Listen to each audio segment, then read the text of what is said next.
Coucou tout le monde. Aujourd'hui, nous allons commencer un nouveau livre. Le livre s'appelle La petite poule qui voulait voir la mer. Et ici, nous avons l'image de la petite poule. Elle s'appelle Carmela. Okay. Ici, c'est la première page. Nous voyons ici le poulailler. C'est où les poulets vont pour dormir et pour pondre des œufs. Nous avons beaucoup de poulets, des grands poulets et de petits poules.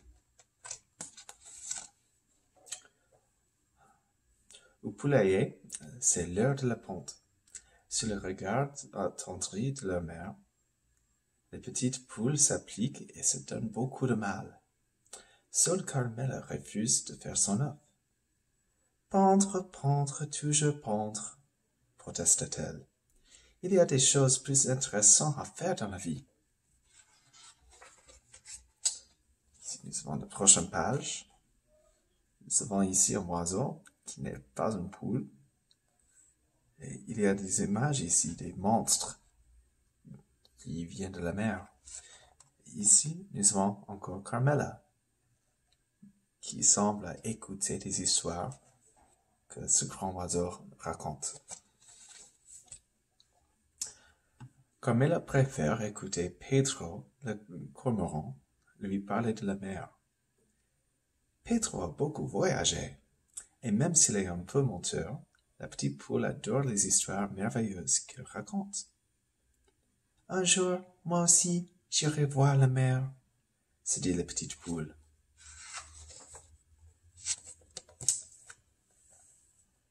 Ici, nous avons encore beaucoup de poules, des poules mamans et des poules enfants, et Carmela. Un soir, au moment de regagner le poulailler, pour aller dormir, Carmela se révolte. Je refuse d'aller me coucher comme les poules. Moi, je veux aller voir la mer.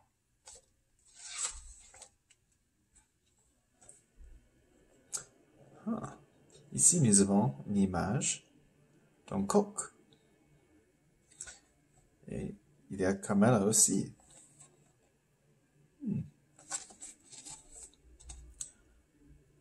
Aller voir la mer, et pourquoi pas voyager pendant que tu y es. Le père de Carmela n'a jamais entendu quelque chose d'aussi stupide. Est-ce que je voyage, moi? Apprends, Carmela, que la mer n'est pas un endroit convenable pour une poulette. Allez au nid. Sur cette page, nous avons Carmela qui est en train de dormir. Elle ne dort pas. Et ici, elle regarde la lune à travers la fenêtre. Cette nuit-là, Carmela ne parvient pas à retrouver le sommeil. Soudain, n'y tenant plus, elle se lève. C'est décidé, je pars. Je pars voir la mer.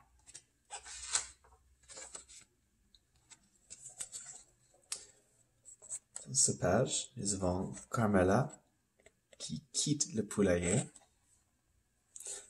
Et maintenant, elle quitte la ferme aussi.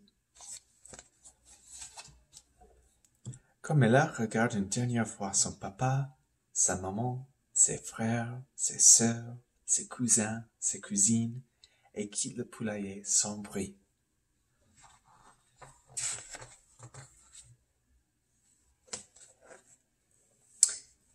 Ici, nous avons 3 images de Carmela qui fait un voyage.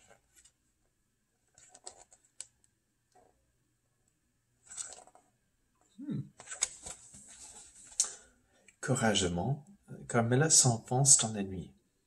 Elle marche longtemps, si longtemps que bientôt elle ne sent plus ses pauvres petites pattes.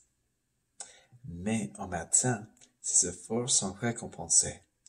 Arrivée au sommet d'une dune, elle aperçoit enfin... Regarde, c'est la mer. Carmela est allée à la mer. la mer.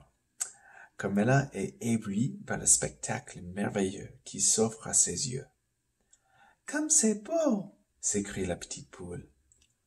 Encore plus beau que ce que m'a raconté Pedro. Dans cette image, nous voyons Carmela qui fait la planche.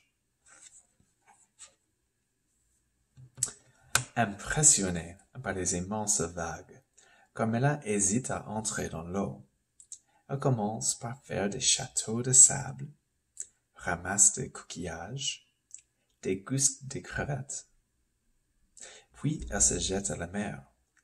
Elle boit la tasse, tousse, crache, fait la planche, nage, plonge, glisse et fait même pipi dans l'eau. Et elle rit. Elle rit.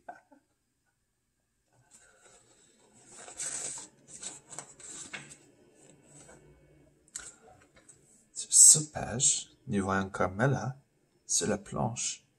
Mais il ne fait plus jour. Il fait la nuit. Elle est toute seule au milieu de l'océan sur la lune. Le jour commence à baisser et Carmela songe à rentrer au poulailler. Mais horreur, la côte a disparu. Impossible de retrouver la terre ferme. Papa! Maman! Hurle la petite poule. Personne ne répond. Écrasée de fatigue, Carmela s'endort, perdue dans l'immensité de l'océan. Mais qu'est-ce qui se passera? On va voir demain lorsqu'on recommence l'histoire de la petite poule qui voulait voir la mer. À plus.